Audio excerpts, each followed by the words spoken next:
So Amazon crushed Q4 2020 earnings by a long shot. Wait, hold on, not so fast. Let's confirm that, because the EPS, if you guys look at that, it doesn't look right. It looks something has happened. And doing a little bit of research, something did happen. Out of the 14 billion in net income reported, almost 12 billion of that is from Rivian. Let's go ahead and subtract that to the net income and let's see if they still beat earnings. And subtracting that, and yes, they still beat earnings. If you're an Amazon holder like I am, it stings right now. It really does sting right now, man. Like, I can't buy the Lambos anymore. I can't buy the mansions. It's But no, seriously, man, we just got out of a nasty pandemic only to get into a war. Man, 2020s ain't for us, man, I'm telling you. It's not our decade. But for this massive dip in Amazon, well, not just Amazon, it's the whole entire market. We can really thank Russia for that. The fear and panic is extremely real all across the world. And in this video, I hope to answer a question if you should hold the shares that you have, buy some Amazon shares right now because the price right now and the valuation is so flippin' attractive, or sell all your Amazon shares and wait for a better entry or a lower price if you're a short-term investor. At the end of this video, I'm going to be answering that question. So sit tight and hold tight. Grab your tackies because we're going to have fun with this prediction. Updated prediction. In 2021, their sales estimated to be almost 490 billion and their net income and earnings at an estimate of 28.5 billion, but their official sales and profits in 2021 was about 470 billion in sales, which was a miss, unfortunately. And their official net income or earning was over 33 billion, but not adjusted to their investment in Rivian. If you subtract that, it's about literally what we had almost in 2020, just a little bit more than anticipated, but still missing earnings as well. You can, again, blame supply chain issues and all the other stuff, but it was a miss year. Overall, Amazon didn't have a good 2021 as we anticipated. But we hope and we will see right now what their sales and profits are going to be from 2022 and onwards. Hey guys, I'm Curious Pejjy and I'm a very curious guy. I'm curious to know if Amazon is still a good long-term hold, if it's a good time to buy right now, sell right now, all these questions that we all are asking ourselves. Are we gonna get rich off Amazon? Are we able to buy them Lambos within Amazon in the next 5 to 6 years? And I hope in this video, I hope to answer that. Again, as I mentioned before, either hold, sell your position, or buy right now. We will have that conclusion at the end of this video. Let's clear the air right now. Amazon is a Goliath. They're a massive company. They're a ginormous company. Bigger than all of us could think. They're massive. They're a giant. So messing with them is really hard, and going against them is, it's not a good idea. The ideas, the changes, and the future evolution of deliveries is on a whole new level. And Amazon is honestly, if Tesla is the king of electric cars, Amazon is the king of deliveries, man. Online deliveries, period. That's the best way I can put it. And if you guys want more of an insight to Amazon's plans and what they're doing and how they're gonna take over the world in the delivery and online point of view, I recommend you guys check the first Amazon stock price video I made. Lots of information that you will find extremely valuable and useful. So check it out and then probably come back to this video so you can see what the update has gone. All right, enough chit chatting. Let's get to the update prediction video. All I ask to return is a like and subscribe if you haven't already. Let's go. In this chart, the one thing that you should notice is the net income in 2020 and 2021. As you guys can see, in 2021, net income was an explosion. Just crazy. As a result, in 2021, the stock price was trading in almost in the 3,700 with a PE of 57. This is a fact. This is actually what has happened. But if we go ahead and take away the investment from Rivian, this is what we get. As you can see right off the bat, net income didn't move as much. It was an increase, but honestly, just off of estimates, it was really bad. If this is what they actually predicted, not including the investment from Rivian, the stock would have tanked big time. There's no question. As you can see with the same PE, it would have been to 2382, and if we switch that to like maybe I think right now it's 45, it would have been 1880 if that was the case. But that's not what they reported. They reported 33 billion, just over that, and so the stock price almost reached a high of 4,000 at a PE of 57. So we're gonna keep it like that, not touch the net income, leave how it is, and see how the rest of the year is going to be. The best place that I usually rely on is simply Wall Street for their predictions. Their predictions are based on good solid data, and for the most part they seem to be right on track. And the only prediction they had was up until 2024, which makes sense because you can't really predict a company's growth for the next 5-6 years. The world that we're living in today, man, changes so fast. 2020 is a great example. Heck, even right now with all this, invasion with Russia and Ukraine, man, it changes really fast. So it's really hard to predict that far in the future. That's why we got Curious Pejjy to figure that out. But anywho, moving on. So we're going to go ahead and plug Simply's Wall Street prediction from 2022 to 2024, and this is what we get. And doing a little bit of a comparison from the first prediction that I made, the first video on Amazon, it seems like their prediction, their estimates of revenue and income has decreased. And it's not a small decrease, it's a big decrease. Here's a comparison on the screen just to let you guys know, but it's pretty bad. But anywho, I think they're pricing in everything, inflation, probably interest rates, supply chain issues. All this could be a factor, and all these can be obsolete once everything's back to normal, whenever that's going to be. And for the rest of the years from 2025 to 2030, for revenue, although they're growing at a big rate, around like 15-17% year over year based on the prediction that these guys are doing, I said they're gonna grow year over year at around 12%. In the first Amazon stock price video, I said 10%, but I really think I think that's lowballing it a little bit, to be honest. So 12% is gonna be year over year for revenue, and this is what we get up until 2030. It's gonna be almost 1.4 trillion, just almost 1.4.5 trillion in just sales. And net income, if we look how fast they're growing at a very extremely fast rate, 56%, 75%, 54%, 53%. It's a very fast growth, man. These guys are growing extremely fast. They're making a lot of money. And according to Simply Wall Street, they're saying that year over year, 22% is fair. And honestly, I agree with them. I think 22% is conservative, to be honest with you. So 2025 to 2030 at a 22% year over year growth in earnings will get us almost $200 billion in net income by 2030. Not bad. Now, shares outstanding is important. As you guys know, the more shares they have, the lower the stock price is going to be. The less shares they have, the higher the stock price. So it's important to see if Amazon is buying back or selling shares more than diluted. Because if we look at the little chart here, they've been diluting shares for the past years, man. And they don't seem to be stopping anytime soon. However, in 2022, they have less shares outstanding than they had in 2021, which is quite interesting. They have 508 million shares outstanding, down from 516 million. So that's good news. And in the first Amazon stock price video, I said year over year, they're going to dilute 1.75% shares. I now reduced that to 1.25%. I think Amazon is getting to a stage, to a point where they're making a lot of money, and they kind of have to distribute that either in dividends or do some buybacks, because they can't just let all that cash just sitting there. They have to return it back to the investors. That being said, I'm going to be conservative. I think they're going to continue diluting shares for some time. I don't know for how long. So that's why I reduced it to 1.25%. And it's also being conservative. So maybe they might never buy back shares. So that's always good to be conservative. Putting that to the chart, and by 2030, it should be over 560 million shares outstanding. That is if they don't do any stock splits. And man, Amazon should do a stock split very soon, man. Google just did it. And Amazon should do it, man. I don't understand why they're not doing any stock split at this time, man. They should really do a stock split. Along with that, EPS follows that as well. By 2030, it should be close to 350 EPS, which is absolutely crazy. Now it's time to determine the PE. This is important because it tells you if the stock will be undervalued, overvalued, and based on this, you can go ahead and see what price target is good. In 2020, we can see the PE was 80, which gave us a stock price of 3,300. In 2021, however, the PE was 57 and gave us a stock price of almost $3,700 per share on the average. And speaking about average, if we go and see Amazon's PE average, historic average over the years, we can see that they've been trading at a high PE for a very, very long time. And in my first stock prediction video, I put 80 PE up until 2030. I think that was a big mistake. I don't think in 2030 Amazon is going to be 80 PE. I mean, that's just going to be, I don't know how that's physically possible now when I look at it. But we can see from the chart here that they've been trading at a high PE for an extremely long time, and this could be the case for the future as well.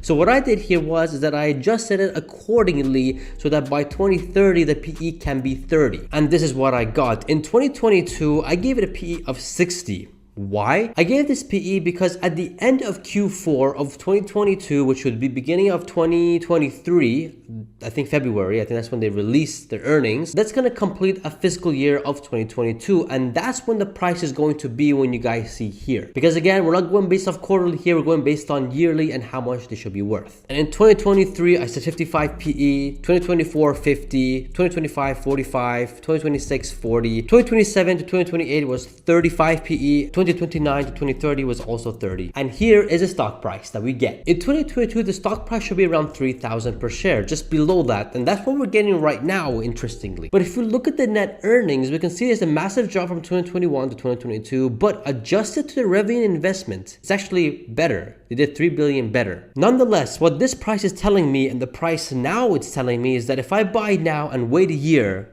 I'm not going to get a return due to the earnings of 25 billion. Now this could change. Amazon could come and explode and surprise all of us. But at this given moment with this given information, this is what the data gives us. But in 2023, because we have an explosion in net income of almost 38.5 billion with a PE of 55, which is lower than the previous year, would give us a stock price of over 4,000 per share with a market cap of over 2 trillion, which that sounds reasonable to me. This sounds right. In 2024 with a PE of 50, we get over 5,500 per share. In 2025 with a PE of 45, we get over 6,000 per share. In 2026 with a PE of 40, we get over 6,500 per share. In 2027 with a PE of 35, we get a stock price of almost at 7,000. In 2028 with a PE of 35, we get a stock price of over 8,000 per share, with the market cap being almost over 4.5 trillion. In 2029 with a PE of 30, we get 8,500 per share. And same thing with 2030 with a PE of 30, we get over 10,000 per share, with a market cap almost hitting 6 trillion, which honestly, man, I think Amazon could be worth a whole lot more by 2030, man. I don't think 6 trillion. I don't know. Amazon is a Goliath. They're huge, man. I mean, I don't see 6 trillion, honestly. I see at least 8 to 10 trillion by 2030, man. And as you can see from the chart here, it's literally trading how Amazon does trade. It spikes and then it consolidates a little bit, and then it spikes again. That's the nature of how Amazon is. If we look at the chart right now for the past 10 years, 20 years, we can see that Amazon's been trading like that for like forever. That's the style of this stock. It jumps, it consolidates, and then jumps again. And this is what the chart is telling us as well. But here's the interesting thing. Simply Wall Street is saying that Amazon right now, the stock price is extremely undervalued by pretty much 100%, twice as what we have predicted here. They're saying that by 2022, or right now, the stock price should be over 6,300 to be exact. And when I calculated that, the PE turned out to be 129, which is like absolutely crazy. It's literally more than double than what we have, than what I have right now. So what I did is that I adjusted the PE for the rest of the years based off this 129 PE. I said by 2030 a PE of 50. I don't know if that's true, if that's gonna happen. Probably not, I don't know. But this is what we get based off simply Wall Street thinking. Literally, this is double than what I initially am predicting. But anyways, let's see what we get. By 2030, the stock price should be over 17,000 per share, with a market cap hitting 10 trillion. Maybe, I don't know. I did say that around 10 trillion by 2030, Amazon, at the current pace they're going, and the investments that Amazon is doing, the amount of investments Amazon is doing is incredible. And we'll talk about that in just a sec. I think it could pay off and be 10 trillion or even 11, 12 trillion by 2030. But if this is right, man, if this is right, 17,000 per share by 2030, but we should go all in, man. But nah, I got Tesla to worry about, man. Based on Simply's Wall Street prediction and long-term view, we can see that in 2028 to 2030, they seem to be stagnating around there, which makes sense because they pretty much finished their S-curve, or they pretty much finished dominating, and they have to look at other ways to grow. But again, guys, it's just a prediction, nothing less and nothing more. Let me know what you guys think. If Simply's Wall Street prediction is more realistic than the one that we had initially with like 5-6 trillion market cap. Let me know what you guys think in the comment section below. Now, there's a few things that you should know about Amazon. Like, for example, did you know that they bought so much planes in 2020 with all the pandemic going on from WestJet and Delta? They bought these planes so they can deliver the goods themselves. They don't want to rely on FedEx or UPS. And if they can take the market share from UPS and FedEx, you know what that means? What this means is that we can get cheaper prices on the Amazon website, which is, better for us and more competitive into the marketplace.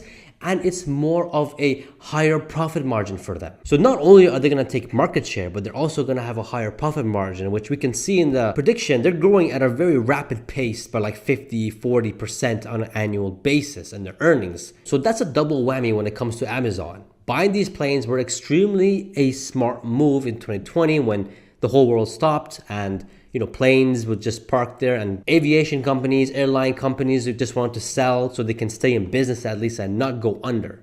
So it was very smart of Amazon to do that. Another smart thing that Amazon's doing, which is just absolutely crazy, and I mean, when you think about it, it's absolute genius, but no one ever thought about this, is that Amazon is now setting up locations in shopping malls now. Why would they do this? Why would they go into a mall and not let it be open for the public to go and buy things and make it a store and just keep it a warehouse? Well, that's because Amazon wants to shorten the delivery time to your orders. So instead of waiting maybe 2 days, 3 days, they can deliver whatever you order within 24 hours, which is absolutely crazy. So pretty much what's probably going to happen is that I can go on Amazon, order whatever I want, and within the next hour to an hour and a half, I have it.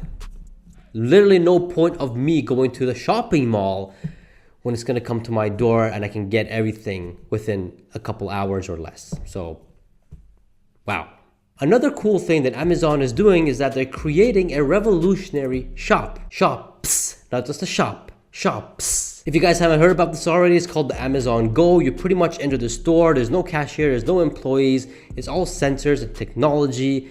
You literally can get what you want and just walk out and it'll just automatically charge you. You don't have to wait in line for nothing anymore. And that's why it's so revolutionary, because no other store or retail store does this. It's actually the first one of its type. And if they can get it right, man, that's it. It's just straight profits, because you don't need any expenses other than just, maintenance. You don't need no employees or cashier. I mean, it sounds pretty bad, I'm not gonna lie.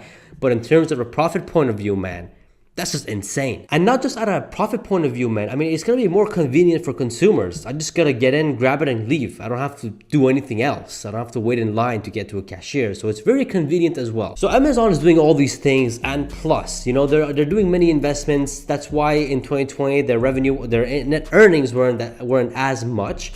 But they're putting the investment now, so in the next 4, 5, 6 years, the stock can surprise everybody and just double within a year or so. So knowing all that, what do you do right now? Do you buy? Do you sell your shares? Or do you just hold? Or knowing all this, you'll go all in. So what do you do? Well, I'm going to tell you in the most simplest way possible. By the way, this is not financial advice. I'm just going based off what's happening to the world right now, and as well as what Amazon's doing. So if you're a short-term investor, and short-term is like 3 to 6 months, my advice and recommendation is that you should probably sell, because there's more pain to come in the market, man. I mean, as much as it hurts for me to say that, because I am a Amazon holder, there's more pain to come. It's gonna hurt even more. And even if all this subsides, for example, in the next week or two, don't forget that in 2022, we're projected to have less profit earnings than in 2021.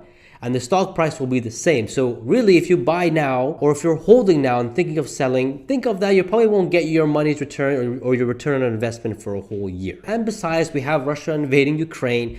We don't know how that's going to play out afterwards. And that could be worse for the stock market. We really don't know what's going to happen. The uncertainty is extremely high. So for a short-term investor, I would just say sell. Wait in the sidelines for a bit, see what happens, see what plays out, and then make your decision then. But if you're a long-term investor, and long-term I mean like 5+ years from now, man, these are the prices you're pretty much dreaming of buying at literally last year. Amazon right now is at a 30% discount, and if you're holding it for the next 5 to 10 years, it's a big buy right now, man. It's an extremely big buy. It may dip more next week, tomorrow, day after, but in 5 years' time, all this doesn't really matter. You made a whole bunch of gains, and you'd be happy that you bought at this catastrophic time. And if you're on the fence of buying or selling, or you bought Amazon at the peak in 2021 like I did and seeing your investment crash like Woojack, my only advice there is what I give myself is that to hold. I'm a long-term investor. Again, if you're a long-term investor, you should hold. You shouldn't sell because there's no point to it. You're already in the red. And if you don't need the money, unless you need the money, man, if you need the money to pay bills, to pay rent, whatever, then you probably should sell it and do that because that's more important. But if it's just money you don't care about, or it's just money you don't, you don't need, just hold it, man. Just give it another year or two. You know it's gonna go back up again, So I prefer not to sell and just hold your shares and just see what happens. Obviously, good companies always bounce back, and Amazon is a phenomenal company, so you already know it's gonna bounce back. Overall, man, in general, the stock market is a place where you should invest money when you're A, comfortable losing it all, and B, have an extremely long-term scope. 5+ years minimum. Other than that, if you can't bear these prices, these days, these massive red days, and you can't control your emotions, leave it at bay, then the stock market is probably not for you. But again, guys, going back to what I said about the charts and all that kind of stuff, is that this video is only a prediction, nothing less and nothing more. Who knows, maybe 4 years from now, Amazon could go bankrupt. Highly unlikely, but you never know in this world, in this time we're living. Or in the next 4 or 5 years, maybe Amazon will be the most valued company in the world, exceeding Tesla.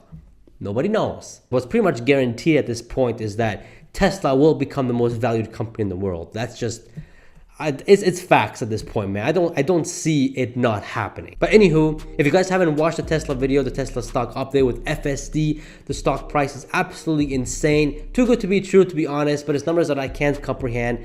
And check this video, check it out, make your own decision, man. It's absolutely crazy. Don't forget to subscribe, guys, and I shall see you guys in the next video. See ya.